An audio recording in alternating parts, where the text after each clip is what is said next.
హక్కుల్ని వదులుకొని అడుక్కు తినడం అంటే ఇదేనేమో. కేవలం 18 టీఎంసీల నీటి కోసం కృష్ణా బోర్డు ముందు దేబిరించాల్సిన పరిస్థితి వచ్చింది తెలంగాణకు. ఒక దిక్కు కృష్ణా నదిలో తన వాటాకు మించి నీళ్లను తరలించకపోతుంది ఏపీ, ఇంకో దిక్కు తెలంగాణ ఏమో తన వాటా కంటే తక్కువగా వినియోగించుకొని మరొక 18 టీఎంసీల నీళ్ల కోసం కృష్ణా బోర్డు ముందు ఆల్మోస్ట్ అడుక్కునే పరిస్థితి వచ్చింది. నీళ్లు, నిధులు, నియామకాలు ఇవే తెలంగాణ ఏర్పాటుకు మూలస్తంభాలు. 2014లో తెలంగాణ ఏర్పాటైన తర్వాత 10 ఏళ్ల పాటు ఈ కోణంలోనే పాలన సాగింది.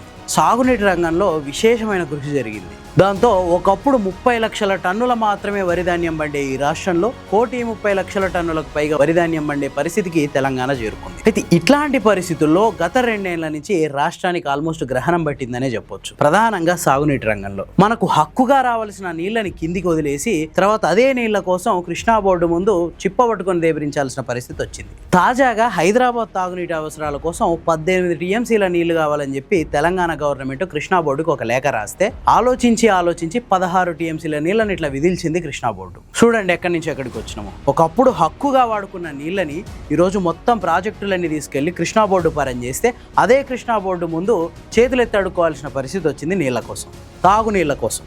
వాస్తవానికి కృష్ణా నదిలో ఒకప్పటి ఉమ్మడి ఆంధ్రప్రదేశ్కి 811 టీఎంసీల నీళ్ల కేటాయింపు ఉండేది. తెలంగాణ రాష్ట్రం ఏర్పాటైన తర్వాత కేంద్ర జల సంఘం ఏం చేసిందంటే తాత్కాలిక ప్రాతిపదికన ఇంకా తెలంగాణలో ప్రాజెక్టులు, ఏపీలో ప్రాజెక్టులు కడుతూనే ఉన్నారు కాబట్టి ఈ ప్రాజెక్టులు కంప్లీట్ అయిపోయిన తర్వాత పూర్తి లెక్కలు చూసుకుందాం. ప్రస్తుతానికి 66% ఏపీకి, 34% తెలంగాణకి నీళ్లు కేటాయిస్తున్నాం. ఈ ప్రాతిపదికన నీళ్లను వాడుకోండి, తర్వాత లెక్కలు చూద్దామని చెప్పి తాత్కాలికంగా నీళ్లను కేటాయించింది. అంటే 811లో ఏపీకి 512 టీఎంసీలు, తెలంగాణకి 299 టీఎంసీలు. ఇది కేంద్ర జల సంఘం కేటాయించింది. ఇంట్లో కూడా 2 ఏళ్ల నుంచి మళ్ళీ వివక్ష ఎదురవుతుంది. మన వాటా మేరకి మన నీళ్లను వినియోగించుకునేటోళ్ళం. కానీ 2 ఏళ్ల ముందు కృష్ణా నది మీద ఉన్న ప్రాజెక్టులన్నీ కృష్ణా బోర్డు కిందికి వెళ్ళిపోయినాయి. అంటే 2 రాష్ట్రాలకి సంబంధం లేకుండా కృష్ణా బోర్డు ఆ ప్రాజెక్టులను మెయింటైన్ చేస్తుంది. పూర్తిగా పక్క రాష్ట్ర ప్రభుత్వం కేంద్ర ప్రభుత్వంలో తనకున్న పరపతిని ఉపయోగించి ప్రాజెక్టుల్ని పూర్తిగా కృష్ణా బోర్డు పరిధిలోకి తీసుకొచ్చింది పక్క రాష్ట్రంలో ఉన్న ప్రభుత్వం కేంద్ర ప్రభుత్వంలో ఉన్న పరపతిని ఉపయోగించి.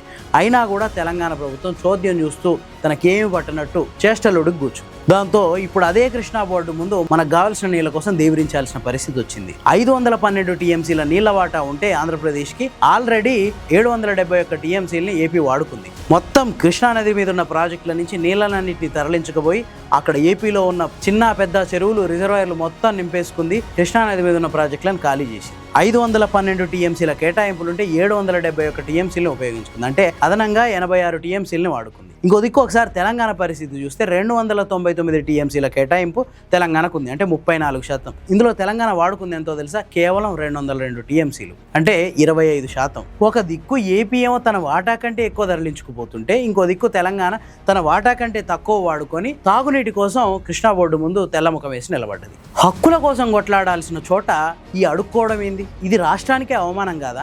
భారతదేశంలో ఏ రాష్ట్రంలో ఇట్లాంటి పరిస్థితి ఉందా?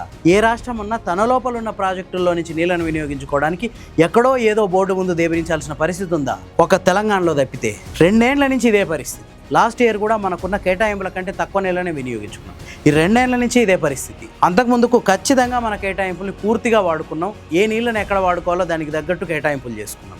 2 ఏళ్ల నుంచి మాత్రం పరిస్థితి పూర్తిగా తలకిందులైంది. ఇక్కడున్న ప్రభుత్వం కృష్ణా జలాల్ని ఈ ప్రాంతానికి వినియోగించడానికి కూడా ఎవరి ముందో సాగిలపడాల్సిన పరిస్థితి తలెత్తింది. మన రాష్ట్ర ప్రయోజనాల్ని తాకట్టు పెట్టి ఎవరికి దాసోహం చేస్తున్నట్టు వీళ్ళు అసలు తెలంగాణ రాష్ట్రాన్ని పాలించడానికి ఎన్నికయ్యరా, లేదంటే పక్క రాష్ట్రానికి దాసోహం చేయడానికి ఇక్కడ పాలన పగ్గాలు చేపట్టిర్రా? కడివెడు నీళ్ల కోసం రాష్ట్రాలు కొట్లాడుతుంటే ఏకంగా 86 టీఎంసీలని అప్పరంగా పక్క రాష్ట్రానికి వదిలేసిన ఈ రాష్ట్ర ప్రభుత్వాన్ని ఏమనాలి? మీకేమనిపిస్తుంది? కామెంట్స్లో చెప్పండి.